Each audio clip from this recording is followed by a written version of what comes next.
दोस्तों, कई बार रात को सोते सोते या दिन में भी टांगे लटकाकर ज्यादा टाइम तक बैठे रहने से नस पर नस चढ़ जाती है, जिससे बहुत ही तेज दर्द होता है। नस पर नस चढ़ने की वजह से हम ठीक से खड़े भी नहीं हो पाते। कई बार मांसपेशियां बहुत तेजी से सिकुड़ जाती हैं। इस दौरान मांसपेशियों में कठोर ऐंठन भी बन जाती है। वैसे ये समस्या खतरनाक नहीं है, लेकिन ये समस्या अगर रोज होती है या ज्यादातर होती है तो फिर इसे इग्नोर नहीं करें। इसके कारणों को जानने की कोशिश करें। कारणों की बात करें तो शरीर में पानी की कमी से या सोडियम की अधिकता से या फिर शरीर में पोटेशियम, कैल्शियम और मैग्नीशियम की कमी से नस पर नस चढ़ जाती है।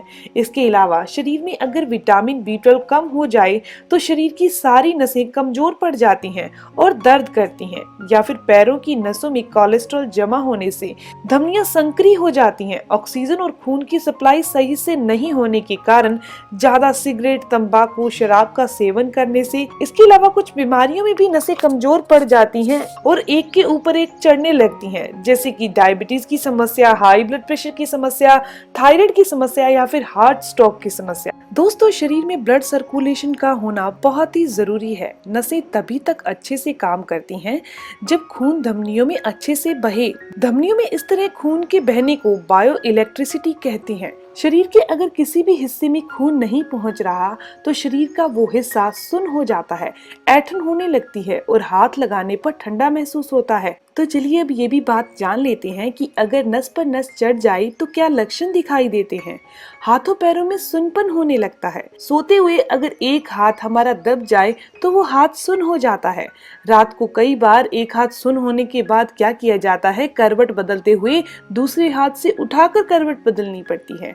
दोस्तों, सीढ़ियां चढ़ते समय घुटनों के पीछे वाली जगह पर दर्द होना या फिर गर्दन की नस मुड़ जाती है तो गर्दन को दाएं बाएं करने में तकलीफ होना। तो आइए अब ये जानते हैं कौन से घरेलू तरीकों के द्वारा हम नस पर नस चढ़ने की समस्या को ठीक कर सकते हैं। इस वीडियो में बताई गई सभी चीजों को आप ऑनलाइन वेदजी.com से बहुत आसानी से घर पर मंगवा सकते हैं। वेदजी.com का लिंक आपको डिस्क्रिप्शन बॉक्स में मिल जाएगा। दोस्तों, नस पर नस चढ़ने वाली जगह पर आप स्ट्रेचिंग करें, हल्के हाथों से नसों के ऊपर मालिश करें और अगर आपको वेरिकोज वेन की समस्या है तो रात को सोते टाइम पैरों के नीचे तकिया रखकर सोएं। टांगों के ऊपर इलास्टिक की पट्टी बांधें जिससे टांगों में खून इकट्ठा नहीं हो। शराब, सिगरेट, तंबाकू, नशे वाली चीजों को बिल्कुल छोड़ दें। अगर आपका वजन ज्यादा है तो इसे घटाएं। रोजाना सैर या वॉकिंग करें। खाने में फाइबर वाली चीजें ज्यादा खाएं। ऐसा भोजन करें जिसमें चकोर हो, यानी कि आप आटा जो ले रहे हैं वो मोटा आटा खाएं। ब्राउन राइस का सेवन करें। आप ओट्स खा सकते हैं। कच्ची सब्जियों का सेवन ज्यादा करें।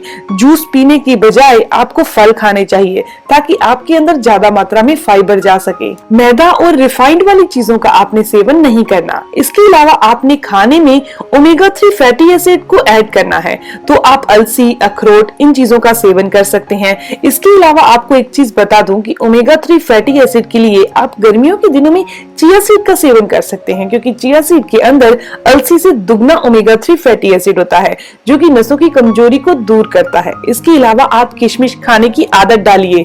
दोस्तों, जो किशमिश खा रहे हैं वो काले रंग की और बीजों वाली होनी चाहिए। आप रात को 10 से 12 दाने किशमिश के पानी में भिगो दीजिए और सुबह इसका सेवन कीजिए, इन काली किशमिश का। दोस्तों, इसके हेल्थ बेनिफिट्स के साथ साथ ये हमारे शरीर में नसों की कमजोरी को भी दूर करती है किशमिश। इसके अलावा नसों में ब्लड क्लॉट नहीं जमने देती वो चीज है लहसुन। जी हाँ, गार्लिक नस पर नस चढ़ने का या फिर नसों में कमजोरी आने का मेन रीजन होता है हमारी नसों में ब्लड का फ्लो सही से नहीं होना।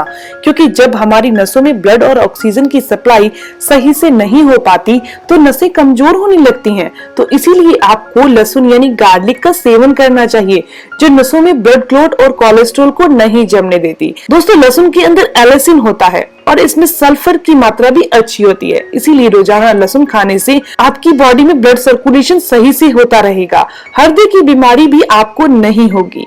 आपको लहसुन कैसे खानी है, आपने सुबह सुबह 2 कली लहसुन को अच्छे से चबाकर निगल लेना है। ऊपर से आप गुनगुना पानी पी लीजिए। गर्मियां चल रही हैं, अगर आपके शरीर का नेचर पित्त प्रकृति वाला है तो आप लहसुन की चटनी रात को पानी में भिगो दीजिए और सुबह इसका सेवन कर लीजिए। अगर आप चटनी के तौर पर सेवन नहीं करना चाहते तो आप आप लहसुन को काट लीजिए और 1 गिलास पानी में रात को भिगो कर रख दीजिए और सुबह इसका सेवन कर लीजिए। इसके अलावा दोस्तों आपको रोजाना कच्चा प्याज अपनी डाइट में शामिल करना चाहिए। प्याज के अंदर एंटीऑक्सीडेंट बहुत अच्छी मात्रा में होते हैं जो धमनियों को बंद होने से रोकते हैं। जी हाँ दोस्तों, कच्चा प्याज खाने से या प्याज का कच्चा रस पीने से बहुत सारा फायदा होता है ब्लॉक नसों में। ये नसों की कमजोरी को दूर करता है। इसके अलावा कच्चा टमाटर खाना भी धमनियों को साफ करने के लिए और धमनियों में जमा कोलेस्ट्रॉल को दूर करने के लिए बहुत फायदेमंद है। इसके अलावा नसों को ताकत देने के लिए आपको अपनी डाइट में बीजों को शामिल करना चाहिए। बीजों में आप अलसी के बीज शामिल कर सकते हैं, पंपकिन सीड शामिल कर सकते हैं, आप मेथी दाना ले सकते हैं। इन चीजों को रोजाना सिर्फ आप 1 चम्मच लीजिए। आप इन बीजों को मिक्स करके भी ले सकते हैं, जैसे कि आपने बराबर की मात्रा में इन तीनों बीजों को एयर टाइट कंटेनर में डालकर रख लिया। अलसी के बीज को, पंपकिन सीड को और मेथी को रोजाना इसमें से सिर्फ 1 चम्मच लीजिए, रात को पानी में भिगो दीजिए और सुबह इसका सेवन कर लीजिए। दोस्तों आपकी बॉडी को पूरे न्यूट्रिशन मिल जाएंगे अगर आप इन बीजों का सेवन इस तरीके से करते हैं। अब जैसे कि मैंने आपको बताया था कि बॉडी के अंदर विटामिन B12 की कमी होने से नसें कमजोर पड़ जाती हैं और चक्कर से आने वाली महसूस होता है। जैसे आप किसी चीज से भी नीचे बैठकर जब खड़े होते हैं तो आपको एकदम से चक्कर आते हैं, आंखों के आगे अंधेरा सा छा जाता है। तो आपने क्या करना है, विटामिन B12 जो होता है वो सिर्फ एनिमल फूड में होता है, इसके अलावा ये हरे पत्तेदार सब्जियों में नहीं होता। तो अगर आप वेजिटेरियन हैं तो आप दूध और दूध से बनी चीजें ले सकते हैं। अगर आप नॉन वेजिटेरियन हैं तो नॉन वेज का सेवन कर सकते हैं, लेकिन एज ए मेडिसिन करें, यानी कि दवाई औषधि के तौर पर करें। अगर आप इसे ज्यादा मात्रा में लेते हैं तो ये बॉडी में यूरिक एसिड को ज्यादा बढ़ा देता है, जो भी एनिमल फूड्स होते हैं। दोस्तों परहेज के तौर पर आपने शुगर और सॉल्ट यानी चीनी और नमक का सेवन कम करना है। ऑयली फूड, रिफाइंड ऑयल आपने बिल्कुल छोड़ देना है। आप खाना बनाने के लिए तिल का तेल इस्तेमाल कर सकते हैं, सरसों का तेल इस्तेमाल कर सकते हैं, आप मूंगफली का तेल इस्तेमाल कर सकते हैं। दोस्तों ये जानकारी यहीं तक थी, इन्फॉर्मेशन यहीं तक थी।